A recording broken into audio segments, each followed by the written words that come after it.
নমস্কাৰ প্ৰিয় দৰ্শকসকল, চাবলৈ আৰম্ভ কৰিছে আসাম লাইভ 7 আৰু ষ্টুডিঅ'ত মই বিকাশ।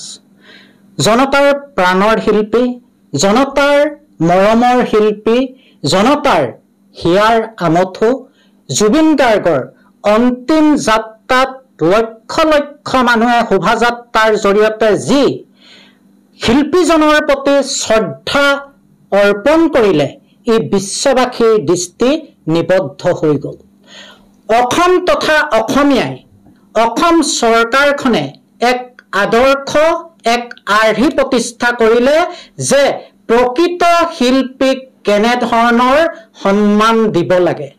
বিশ্বই জানিলে যে শিল্পীক কেনেধৰণৰ সন্মান দিব পাৰে অসম তথা অসমীয়াই, অসম চৰকাৰখনে। পথ উপপথ সকলো লোকাৰণ্য হৈ গ'ল।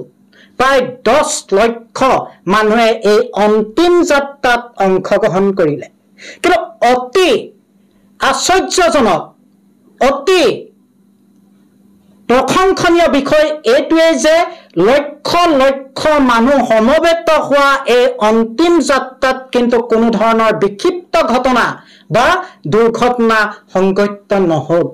আৰু ইয়াৰ মূলত হৈছে অসমীয়া মানুহৰ উদাৰতা, অসমীয়া মানুহৰ সহনশীলতা, অসমীয়া মানুহৰ সৰলতা, অসম চৰকাৰ তথা প্ৰশাসনৰ যি শৃংখলাবদ্ধতা, যি নিয়মানুবৰ্তিতা, যি দায়বদ্ধতা, ই যেন পুনৰবাৰ প্ৰমাণ কৰিলে বিশ্ববাসীৰ দুচকুত। মুখ্যমন্ত্ৰী, স্বয়ং মুখ্যমন্ত্ৰীজনে প্ৰাণৰ আপোন শিল্পীজনৰ ভৰিত মূৰ থৈ, আঁঠু লৈ শিৰনত কৰি সেৱা কৰাৰ পৰা ৰাজ্যখনৰ আৰক্ষীৰ মূল ব্যক্তিজন, আৰক্ষী সঞ্চালক প্ৰধানজনে জুবিন গাৰ্গৰ অন্তিম যাত্ৰাৰ অংশীদাৰ হোৱাটোৱে বুজাই তুলিলে যে চৰকাৰ তথা প্ৰশাসনে শিল্পীজনক কিমান সন্মান প্ৰদান কৰিছে।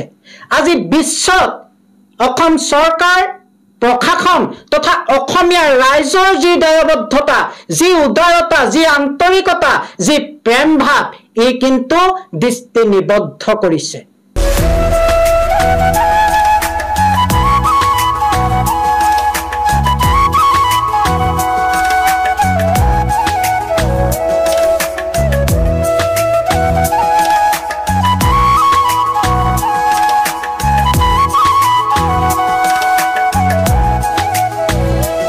প্ৰাণৰ শিল্পীজনৰ অন্তিম যাত্ৰাৰ জনসমাগমৰ এক বিপৰীত ছবি দেখা পোৱা গ'ল 27 ছেপ্টেম্বৰৰ দিনা তামিলনাডুত।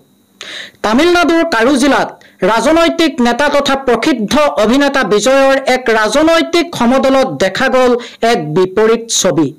প্ৰায় 35,000 লোক অংশগ্ৰহণ কৰিছিল এই সমদলত। কোনো ধৰণৰ নিয়মানুবৰ্তিতা, শালীনতা দেখিবলৈ নোপোৱা এই সমদলত শেহতীয়া খবৰ অনুসৰি শিশু, মহিলা, পুৰুষকে ধৰি প্ৰায় 41 গৰাকী লোকে প্ৰাণহানি হ'ল এই সমদলত। এয়া দেশবাসীৰ বাবে অত্যন্ত কৰুণ খবৰ। কিন্তু এতিয়া প্ৰশ্ন হয়, সাধাৰণতে দেশৰ ভিতৰতে আগবঢ়া ৰাজ্যসমূহৰ ভিতৰত তামিলনাডুৰ উদাহৰণ সকলোৱে দিয়ে সকলো দিশতে।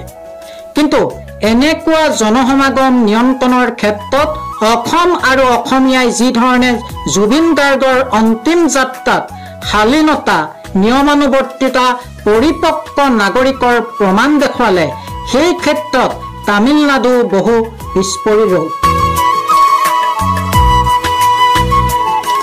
ৰাজনৈতিক পদবীৰ ঊৰ্ধত থাকি এজন শিল্পীৰ প্ৰতি অসমৰ মুখ্যমন্ত্ৰীজনে আঁঠু লৈ শিৰনত কৰি যি সন্মান প্ৰদৰ্শন কৰিলে, ই কেৱল ভাৰতবৰ্ষতে নহয়, বিশ্ববাসীৰ সন্মুখত প্ৰতিষ্ঠা কৰিলে এক আদৰ্শ আৰু আৰ্হি। অসমৰ পৰা তেওঁলোকে শিকিব লাগিব। অসম চৰকাৰ তথা প্ৰশাসনৰ পৰা তামিলনাডুৱে শিক্ষা লোৱা উচিত। অসম সেই আগৰ অসম নহয়। অসম এতিয়া পৰিপক্ক অসম। অসম নতুন অসম। নপুৰুষৰ দুচকুত আৰ্হি আৰু আদৰ্শ প্ৰতিষ্ঠাৰে মাক দৰ্শন কৰিব পৰা এতিয়া নতুন অসমৰ আমি অসমীয়া।